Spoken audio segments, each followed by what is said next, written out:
Welcome to the Degenerate Nation podcast, a tale of two Andys. This is our second attempt. The first attempt was back in 2014 when we came up with gold, and it somehow got erased. Do you remember that? I do. I don't know what happened, but God, it was gold. It was ahead of its time. It was. And we were. What were we playing in the backyard? Cornhole or horseshoes or something? Yeah, cornhole to like lube us up. Yeah. To lube up the back alley for the abortion of a conversation we had. Creative juices flowing. They were flowing. Yeah. They were flowing like lava, man. That was a good backyard. Had some good times in that little spot. It was fun. That baller room. Yeah. That was a sweet room. All the other rooms were tiny. I felt like a despot.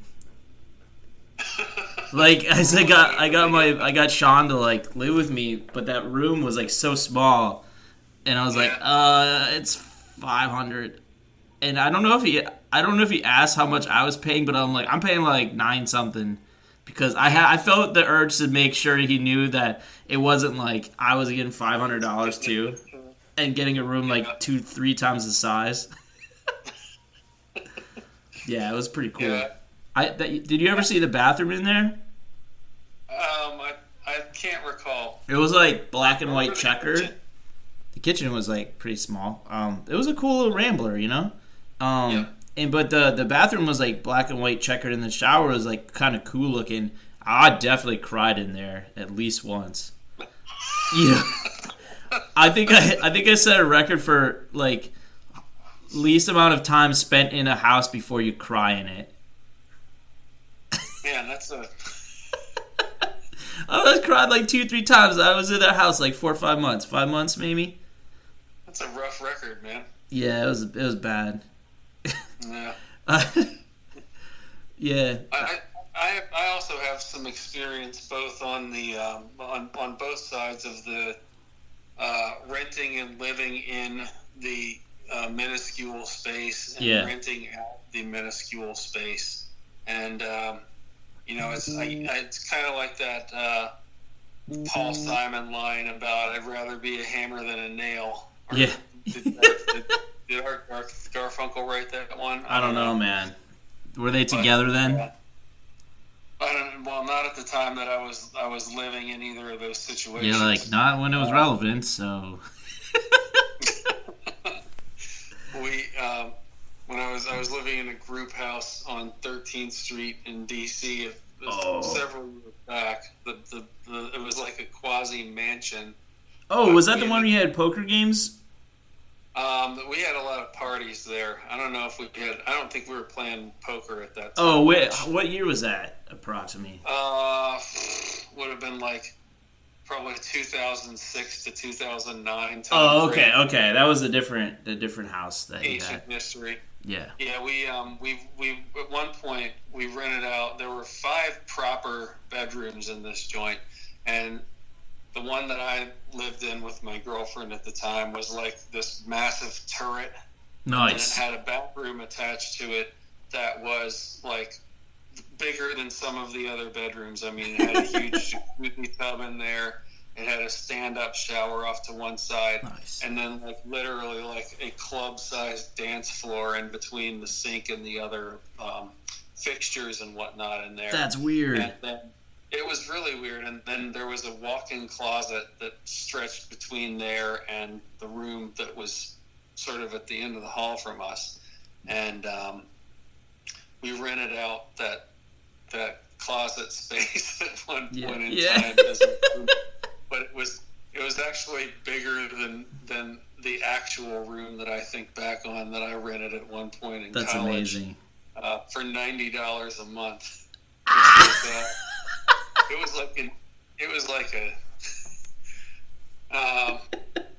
was probably like a 10 by 10 room. And I stayed there for all of 4 days. It was hilarious. It was in Ocean City. It was like this rooming house. Like I'd never been in anything like it, but I kind of needed somewhere to stay, and I figured out it was like a week-to-week thing. Okay. So I get in this place, and the room is like just, like a cell, like large sandbox size. It Yeah. was literally just enough for like 2 twin beds with about 3 feet of space between them and enough room at the foot of the bed to have like a bunk. There was no closet or anything, so you're pretty much living out of a suitcase. Yeah. And this was like the last year that I lived in Ocean City for beach patrol. Nice. And the guy that I was rooming with, he comes in, he's got the mullet to end all mullets. He like walks in like in full camos, and it's like no exaggeration, like probably 92, 93 degrees outside, and there was little air conditioning. He's dressed like house. Guile from Street Fighter. Basically, yeah, except with the body of like E Honda. He was a bit rough, and then on top of that, this guy reeked of some like unholy like animal concoction, which I asked him, I'm like, oh man, what's that smell? And he's like, deer and heat. And I'm like, did you say Fahrenheit? And he's like, no, deer and heat. I'm like, what the hell is deer and heat? And he's like, oh, it's, you splash it all over yourself to go hunting. It attracts the bucks. And I'm like, okay, so you're a hunter. And he's like, yeah. I was like, well, do you have a gun or a bow that you hunt with or something? He's like, well, yeah, I have a gun, but it doesn't, I figured it wouldn't really fit in this room when I came and saw it, so I just left it in storage. Yeah. So I'm living for 4 days with a guy who's probably like close to 3 bills, maybe 5'6", 5'5", so just this sort of round mound of like dough estrus scented. Wait, so like it was a shared room? It was a shared room. That's a great. So I spent 4 nights in this hell, and the rate there was literally $90 a month. So I managed to get the person to prorate it for the 4 days and just take $20 from me because, she was like a, I think she started life as starring on a Garbage Pail Kid card, the Big one. She literally could have been the mother of my roommate in this place. I mean, they bore a striking resemblance. A garbage kid grown up. Oh my God, man! She looked like the grown up version of one of the Garbage Pail Kids, and this guy looked like he could have been her son, but she knew there would be enough suckers coming there to work at like the dumpsters or Dolly's Candies or Candy Kitchen or one of those places. Yeah. So she was just like no big deal. So she let me off the hook, and I ended up skedaddling out of there to a place where I had my own room that did not smell like deer period. Right, deer period. You remember, like, can you imagine like going into like living with a stranger now in a room and thinking like, I got a room, everything's great. Like now, I don't think. I mean, both of us we're in different situations. Like one in a relationship, and one and father, and one not. But it's like we're both definitely old enough to be like, oh fuck that. Yeah. Like where you're like excited because you got a room. I know. Like, yeah, I would be. I mean, I essentially had a room for 4 years in my, like.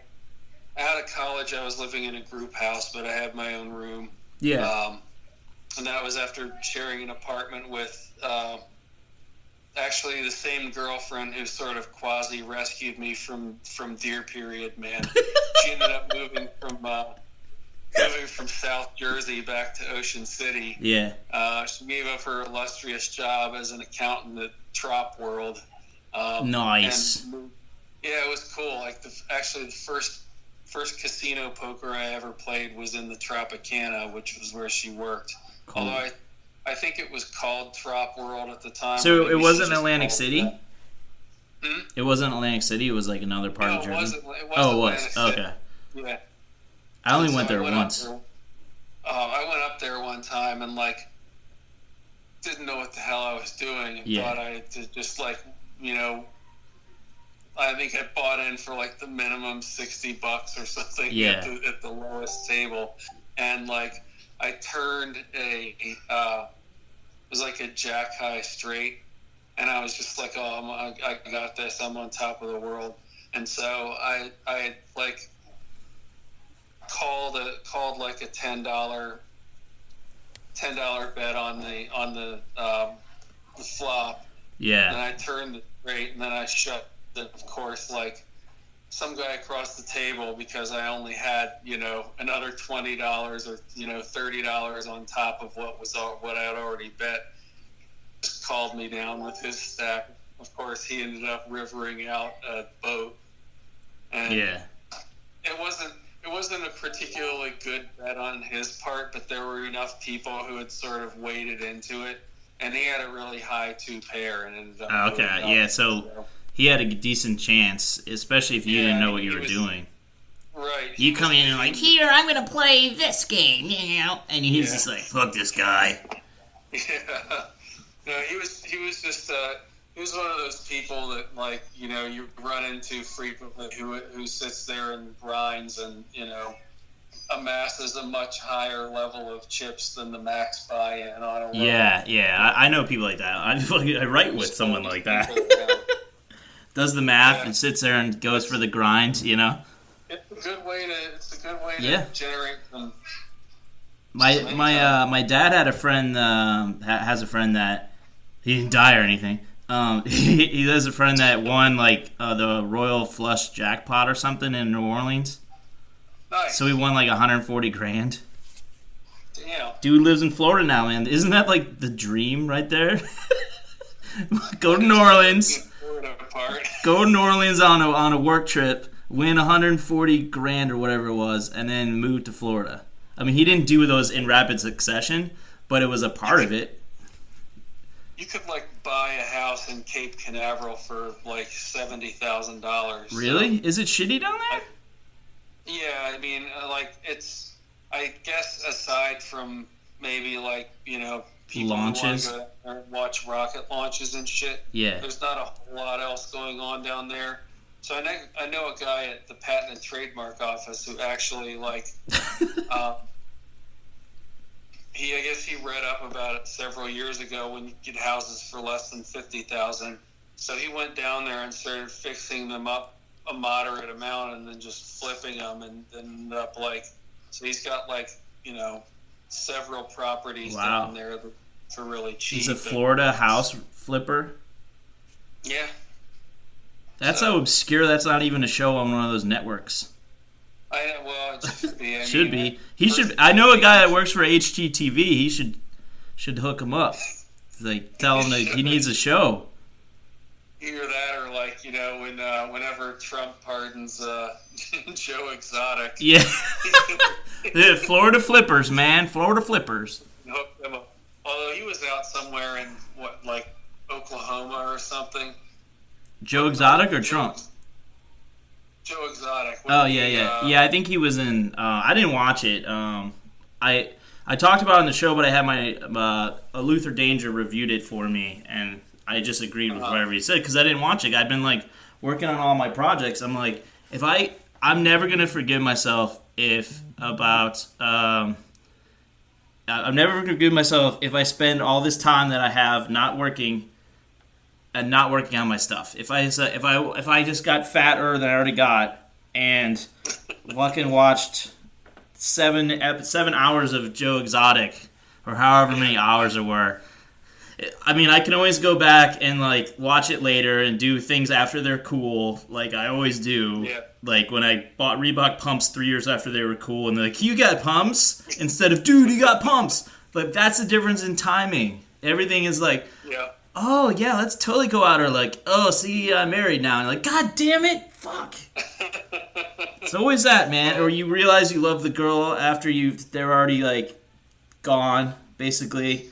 You want the pumps, you have them, but no one thinks you're cool anymore. Like, it happens. So that's Netflix and with me for possibly watching a fucking 34-year-old movie.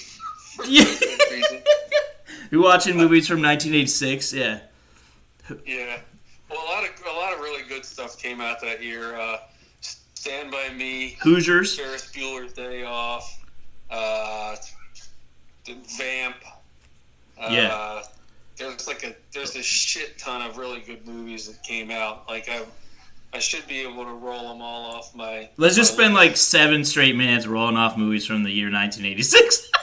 No one's listening. I'm talking into a fucking void. No, actually, I checked some stats like a couple days ago, and we had been ranked in Kenya, like 107th comedy podcast in Kenya. That's awesome. I've also like consistently. I'm not sure anymore. How many Kenyans does that translate right? to? That are, like 37 Kenyans, maybe.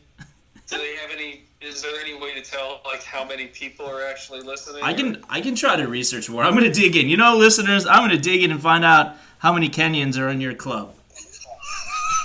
I have a Kenyan story that's pretty funny, actually. Maybe they'll like this. No way. Yeah. Did you ever meet my friend Adam? That was like the super tall guy. Well, not super tall to you. You're tall, but anyway, he threw a party, and they lived in Reston. And they had this, like, one of his roommates was Kenyan, and he had a bunch of Kenyan friends, and so they were all over. And suddenly, like, we got, like, a noise complaint or some issue, and the cops come. This dude is like, someone's like, yo, it's cops. Everyone fucking runs and tears ass out the doors. I look up, and all the Kenyans were gone. I look out the window, they're gone. They're fucking gone. All of them were gone. They were so fast. They were so fast. I'm like, well, this isn't... They're so smart. Yeah, this isn't continuing a stereotype at all. I was like, exactly. Like, some of them might probably just on a visa, you know, and it's like, fuck this. But they were, honestly, like, I don't think I was that drunk. I just think they were that fast. It's definitely... It was like gone, like, gone, not even gone in 60 seconds or whatever that movie was. Gone in like 3 seconds. There was seriously 10 Kenyans, and then there were 0 Kenyans. There were so many Kenyans, and then no Kenyans. It was great, dude. It was fucking great. Do you think it's a possibility that those are the 10 Kenyans that listen to the show? Yeah. They kept in touch with me, and yep, they were so nice. They were so... I have That's awesome. had nothing but positive experience with people that were from the African continent that I've met. Like, nothing but great experiences. Even when I went out with a girl, I think it was from Egypt, or she had Egyptian heritage or something, and it was one of those things that it didn't go anywhere, but it was like pleasant. You remember those? Like, they were very rare, but they're like, you know what? That wasn't so bad. Would I have preferred to seeing you again? Sure. But is that mostly the hormones? Yeah, also that. But it was nice. It was nice. And then like there's one of the parents that from the program is from Senegal, and there's I have a friend from Ghana, and then there's actually a bar. Maybe you've been there. Cafe Bucam Cafe. Bucam. That place is fucking slamming. I love it. Big plug for Bucam Cafe. Yep. Is it Bucam Cafe or Cafe Bucam? I think it's Bucam Cafe. I can't remember which order. It's so good. I've been in Lauren. I practically lived around 9th and U when we were living in D.C. just because the Ethiopian restaurants around there. That's the place I was talking about. Okay. Unreal. Yeah, that's the one. Because I remember you played poker there, and I came there a couple times. It was a cool spot. Yeah, we had a good time. The places in D.C. Were places in Mount Pleasant. We definitely played some poker there. That might have been the one. I was at one of those. I was like, "This is pretty cool, man. It's a good spot." Man. Yeah. Oh yeah. It was probably about like a 25-minute walk from there to the sort of little Ethiopia around 9th and U. And yeah. That's right in the same area as the 930 clubs. Right. 9th in Florida, right? Yeah. That's a good spot. I definitely missed that because the food was absolutely phenomenal. Okay, I need to try Ethiopian because I've only had that the bread like Injera. out of context. What's it called? Injera. Indira. Okay. Or injera. Yeah, I've had that like out of context, and it was like, this tastes like the inside of a Nerf ball. What is wrong with my palate? Or like, is it because there was nothing with it, no sauce, and it was just the bread? It definitely got a different texture. I mean, like, I can eat it right out of the pack, but definitely prefer it with, whatever. Yeah, so I wanna try it again. Like, I'm gonna like, I'll go on a date just to get Ethiopian food or something. Use them for company for dinner, and like, oh yeah, keep talking. Blah blah blah blah blah.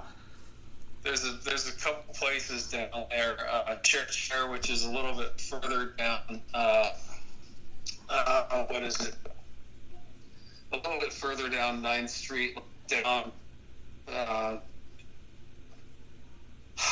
in the direction of downtown. Across the street. Their food is fantastic. Like closer towards Shaw? Decent. Like closer towards Shaw or whatever? Yeah, down in the direction of Shaw. There's a good. I go to a bar they show my rival school's games, but they also have like the Bears games and all the Detroit stuff. So it's like a nice little mix of people. Maybe you've been there, Ivy and Coney.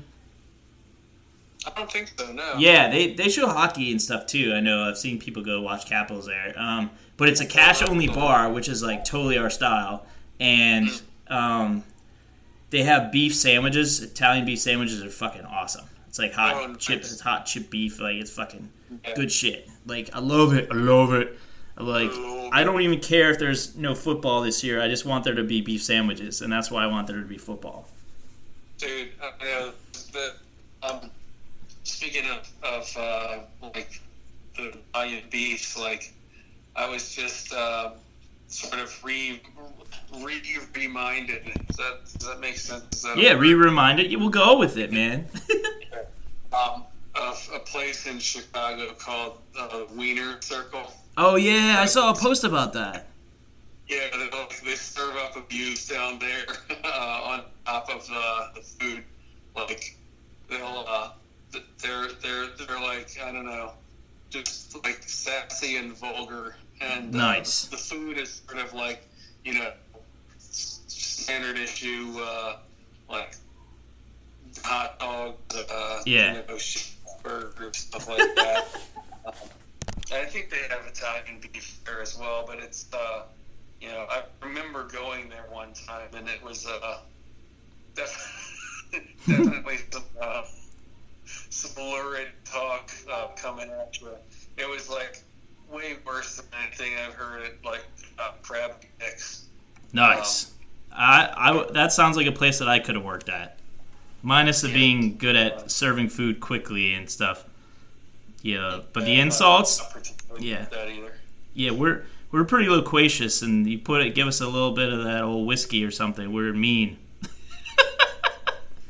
Like, I could be mean in the past, like super mean, and it's just like it's like turning a switch. It's like if a substance or a situation causes one to flip, they're gonna flip, and if it's someone that loves to talk or is quick with wordplay like us, it's like, whoops, well, that guy's an asshole. Like, not really. It's just like, how hard they have to hold that in all the time. Sometimes it just comes out like a fart. It's like, if you're choosing not to say these things often, you are not an asshole, right? I don't know. I think you can cross the line and go pretty far into assholeville. I've done that. I've definitely done that. I was with Chris one time, like last March Madness, I believe, or the one before that, and he does what he normally does, is he uses his walking on the street with the biggest ego around, and he like try to walk into this one bar, the Goat in Arlington, and say that he was the bouncer while the bouncer wasn't paying attention, and he let somebody by, and then the bouncer's like, whoa, where are you going? And she's like, the bouncer let me in. He's like, he doesn't work here.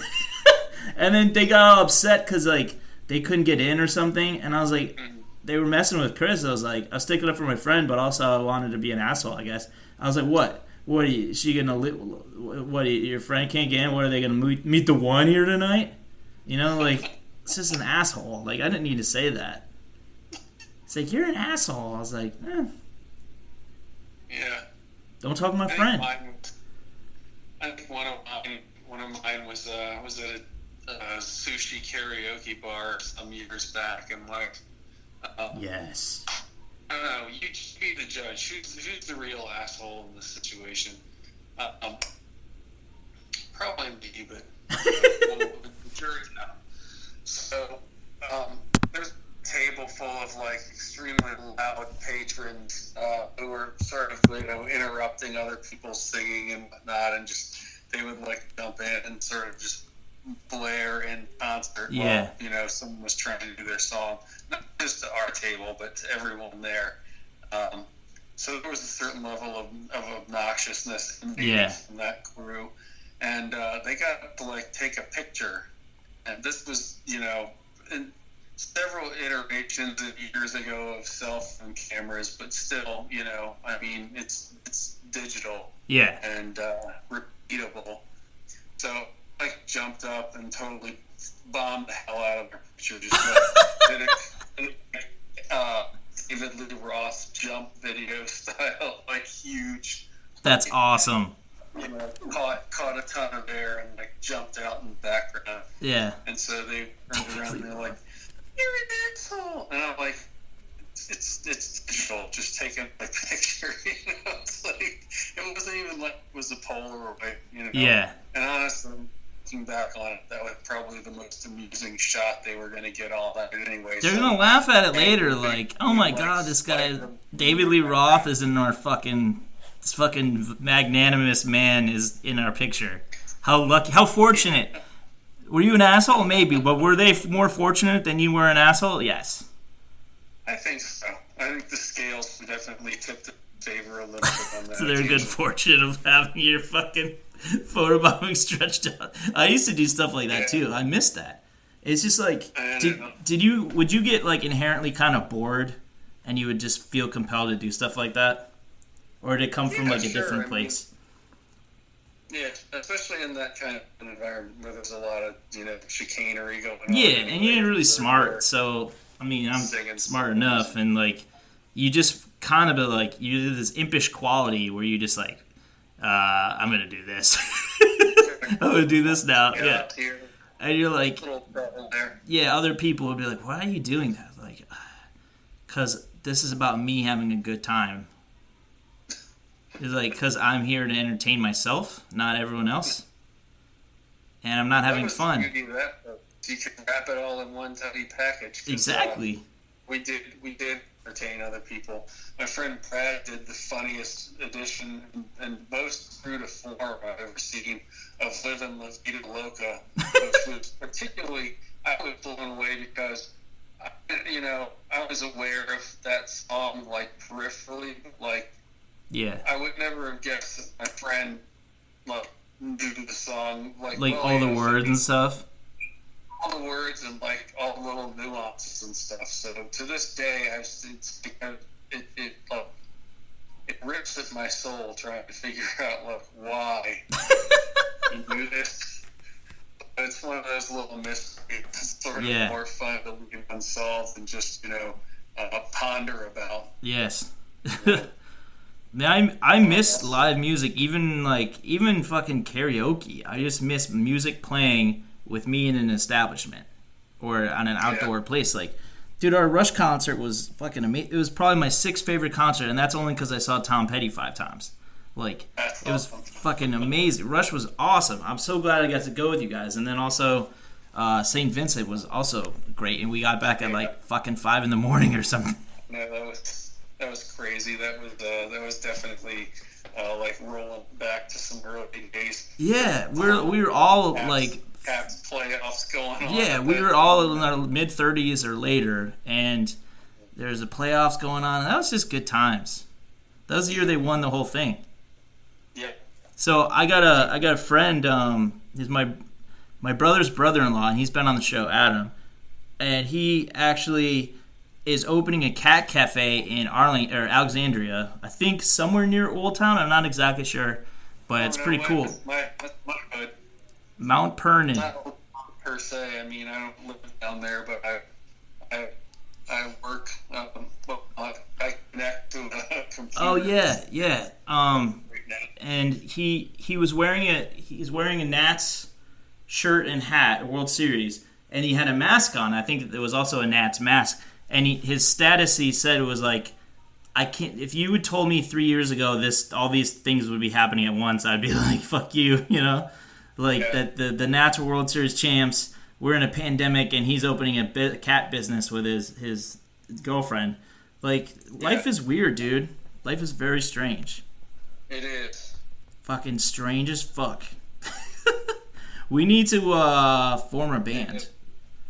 I need to join your band, or you need to join Dry Guys. What is it? Dry Guys? Yeah. Oh, Dry Guys is the band that me and Luther Danger started. Dry Guys. We only have 2 songs. One is about a dead dog, and one is about a robot barista. Sounds up my alley. Sounds your alley, because I understand you used to write parody songs, right? And still do. Oh yeah, quite. Yeah. Mostly unprintable. Well, I Sort mean, of like if. this is a lot of the times this is unprintable. It's just late. This is the last couple weeks. We've tilted the serious knob up a little bit, but aside from that, man, it's been all dick jokes and stuff, and penises and poopy doopies, cats coming in and me yelling at them. I'm surprised I haven't had a visit from mine yet. They're usually down here. Oh, I saw one a little while ago. It was being sneaky as fuck. Oh yeah. Yeah, dude, I love cats. I love dogs. I love children. Yeah. But I also love weird, degenerate shit in conversations. So I feel like I'm one of the most balanced people on the face of the earth. I'd say so. I have so much balance. So much balance. Something about being an Andy, Yeah, exactly. If I have so much balance, if I was a vagina, it'd be perfect pH.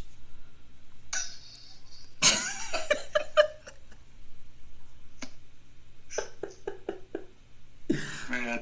So hey, the burning question. Yeah. Major leagues have been pondering, how and if and when we're gonna try to have some baseball go on this year. Yeah. Talking about certain cities. The NHL has this sort of, really oddball. The Blackhawks are going to be in it, so I'm interested. Fake playoffs. It's playoffs. Some teams that are even royally screwed, but it'll be interesting, and some hockey is better than none as long as we don't have a second wave. I don't want that to happen. As much as I've enjoyed being able to do the show every day for like 70 days in a row, and like do writing almost every single day, making a lot of progress. Have a pitch tomorrow scheduled on the phone with my writing partner and some producer. I mean, it's not. Yeah, they didn't track us down. We found them, so we'll see how that goes. But it's nice to have these things and just like start taking shots downfield. I got 6 projects going on at once. That's awesome. But I did not have that. I had like two and a half before the pandemic hit, and it's just like I just feel fortunate that, knock on wood, it hasn't hurt me directly. I made more money because of the fucking unemployment situation after I got furloughed. There's that $600 boost, and like, did it help me? Yeah. Is it designed for people like me and in my situation that I just happen to be underemployed or whatever, or being in an aspire in a different field? Like, it's just a fluky occurrence, And it's like, so I want everyone to get their sports back, I guess is what I was trying to say, and like their lives back, even though it's helping me tremendously. That was where I was going with project number 7. Have there been any decisions made in the commissioner's office of the Turkey Bowl? Turkey Bowl? Oh yeah, dude. Yeah, Turkey Bowl will go on. There will never be not a Turkey Bowl. I played one with a sprained ankle one year. I couldn't even play defense. I hobbled off the field. I was playing quarterback. Yeah, that's one of the two.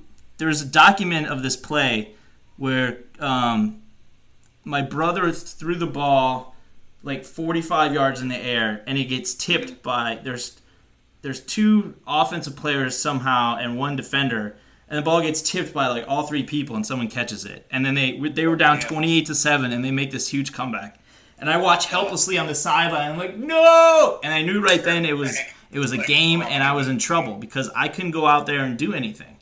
I hurt myself a couple days before playing with my brother, like a brother bowl with my dad, my 61-year-old father playing quarterback for me and him, and I hurt myself because he's a lot taller than me, and so he kind of pushed down with his hands. Not too hard. It wasn't malicious, but I accused him of it being malicious. Pushing me down, and so like when I came down, when he was going up for the ball, like my ankle kind of snapped, and it's like that was the first turkey ball I ever lost too. And you know how much shit like that used to mean to me. I mean, it means something to me, but only in the week before and the couple days after. I'm a little bit more, as we mentioned, balanced as fuck. The most balanced person that's ever been pH tested.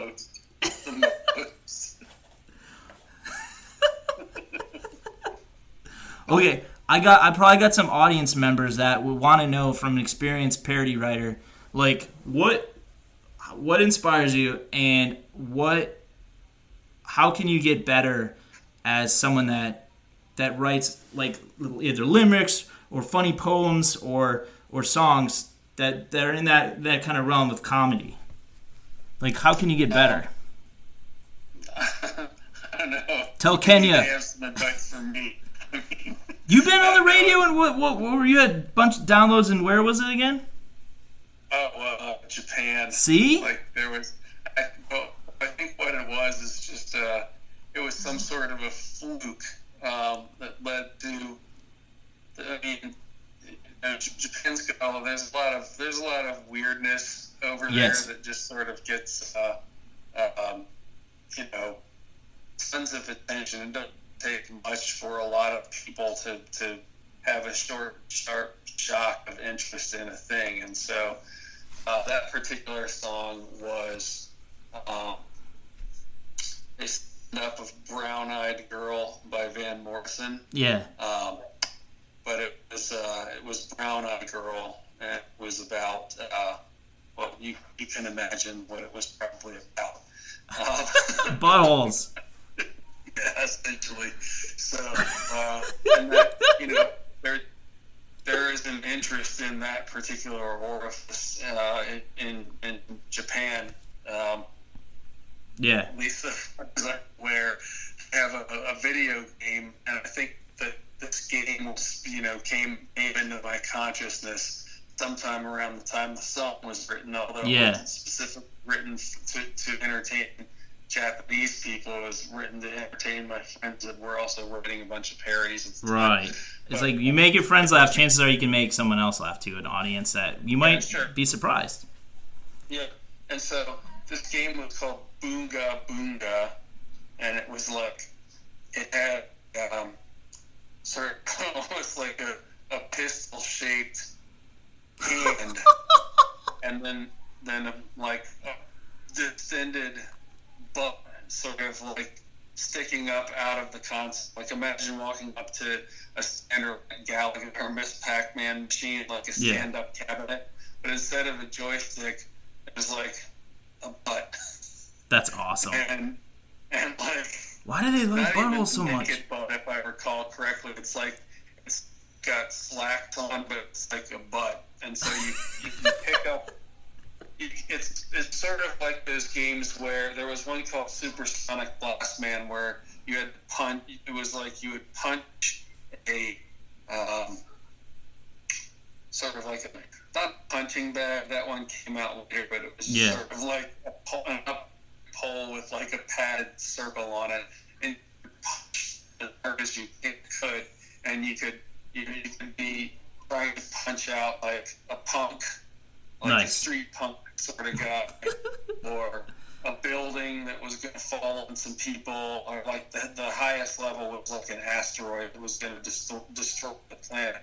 Oh wow! You got to take 3 whacks at this thing, and if you with a butt, with a butt? No, not butt. This game that is sort of reminded that. Oh, like, okay.